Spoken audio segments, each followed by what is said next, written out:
can we be aware that our mind is taking over us? Hello guys! Thank you so much for joining me here in my life journey today. And today's share is about knowing, being aware that our mind is taking over us. I am sharing this with you guys because many times we are thinking negative automatically without being aware about it. It is very important that we are aware about our thoughts, our mind. Why? Because if we are not aware about it, it will take over us. So, if that thoughts is negative, it will kind of ruin us.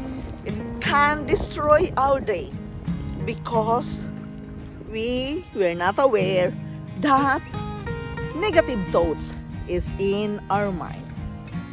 Therefore, guys, it is very important that we are aware of our mind, or else the mind will take over us. We must have full control what is in our mind, because if we cannot do that, really guys, it will take control over us, and it is really not easy.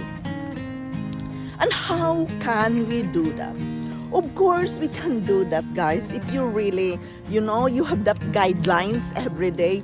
Like me, for example, writing it down, your thoughts, your negative thoughts, being aware about it. You must write it down. Why?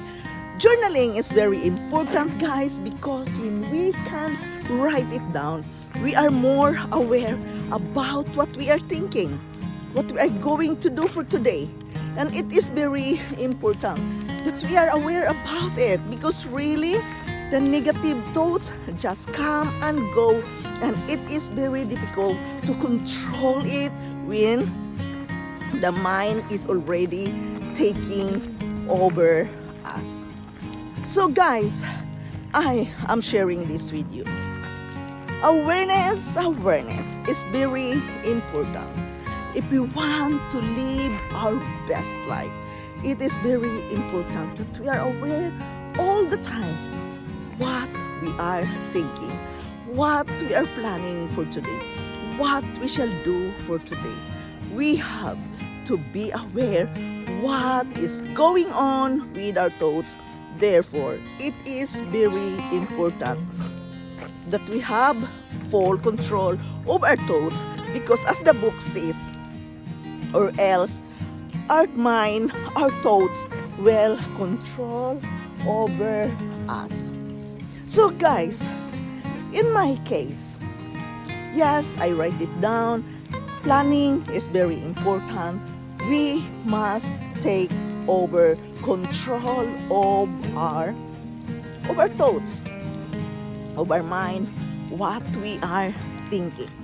So guys, really, this is my share with you today, because really, it is really very important that we have full control what we are thinking, so our mind will not just wander around what is going on and automatically it goes to a negative thought. We must not allow that.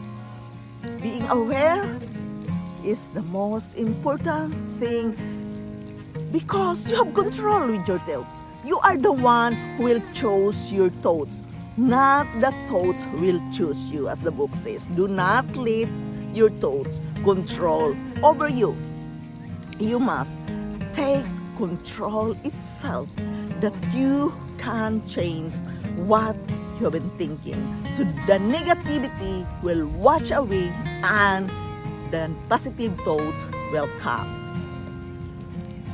How can we be aware that our mind has taken over us? Our life, we are the one who is bringing up our life.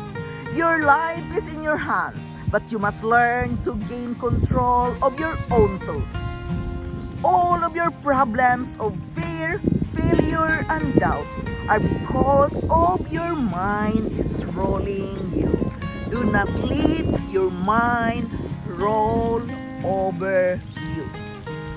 It is very important that we have taking over our own thoughts. Because if we are not going to do that, we are becoming the slave and victim of our uncontrolled negative thoughts. It is as simple as that. Therefore, take over control of your own thoughts.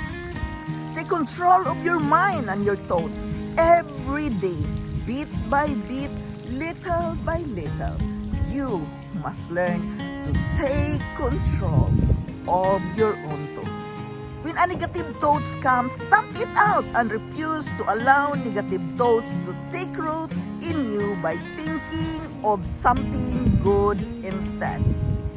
Think more and more good thoughts.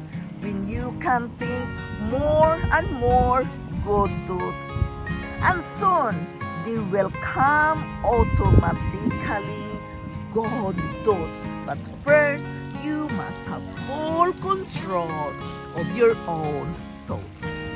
You have to roll your own thoughts. Do not let your thoughts control over you. I know it is easier said than done, but guys, in my case, as the book says, I am following what the book says because it really helps me, and I hope it will help you too. So guys, remember, you are the master of your own self. So guys, be aware about it. Work with your mindset and do not let your thoughts taking over you. Guys, I am sharing this with you because I am still working with myself. It's very difficult to work against our negative thoughts. But being aware all the time, it really helps us to move forward what kind of thoughts we are going to take. You are the one who can choose your own thoughts. You can choose it the way you want it to be. So be aware. Remember that your life is in your hands, but you must learn to gain control of your own thoughts. All of our fear, failures, and doubts are because of our mind ruling us. We must not let our mind roll us. Our mind has taken over, and therefore we became slave and victim of our uncontrolled negative thoughts. So we must be aware and take control of our mind and our thoughts every day, bit by bit, and we must watch our thoughts changing from a negative thought to a positive thought. The more we practice it, the more we think about good thoughts, and soon they will become automatically changed that only good thoughts can come into our mind. How can we be aware that our mind is taking over us? Feel the feelings, guys. Awaken your mind that now I am thinking so heavy, it's very difficult to control.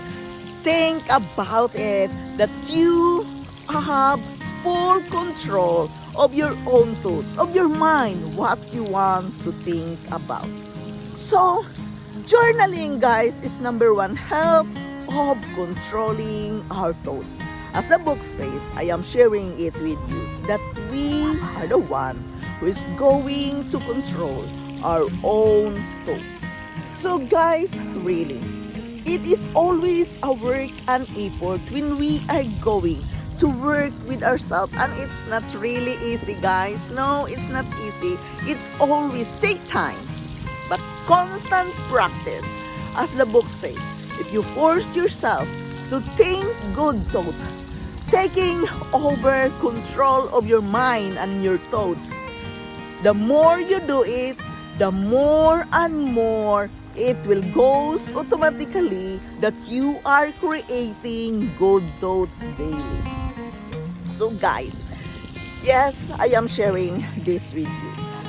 Because negative thoughts, guys, we don't have control about it. It just comes and goes all the time.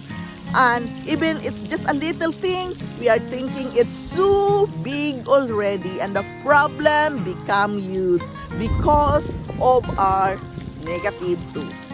Why we are going to work with ourselves towards positive thoughts? It is building our mindset, guys. We have to build a strong foundation with our mindset, and our thoughts goes with it, and we have to force it. We have to work hard with our mind, that we are aware that our mind is not taking over us, because the negative thoughts is very dominant. Really, guys, it's very dominant. Therefore, it is very important that we can work with ourselves. I don't like those negative thoughts. I want to work with myself. I want to live a better life, and I have to do it for myself. You have full control with yourself. Just take a moment with yourself. And again, I am sharing this with you, how I did this. Have a moment of silence. The prayer and the meditation always helps me to change and work my thoughts and minds. Because every problem, every challenges has a solution. We must just know and learn how can we do that. We have to work with our thoughts. That is our thoughts creating so much problem in our life, guys. You know that. And even the thing is very little, it become huge because of the way we are thinking. Therefore, we have to work with our thoughts and take over control of our thoughts. Yes, guys. And all these things is not easy if you will let the negative thoughts be a dominant one. Work with it. Let the good thoughts be a dominant in your mindset instead of negativity. Because even how much the problem, huge, little, or what big is the challenge, it becomes easier to solve that when we have the right mindset with it. Believe me, guys, I already experienced this all through the years of my life, living a hard life here in Norway. I already experienced all those things. But if we can build up our positive mental attitude by taking control of our mind, it becomes easier as well to solve the problems, to solve the challenges we're facing daily. Why? Because you become broad-minded. You have the clarity of mind. You have opened up yourself with new ideas and possibilities. There's always a way whatsoever problems that comes in our life. Of course, it is hard to solve.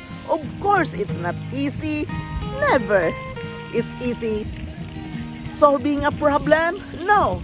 But if you have the right mindset with it, it becomes easier to do it.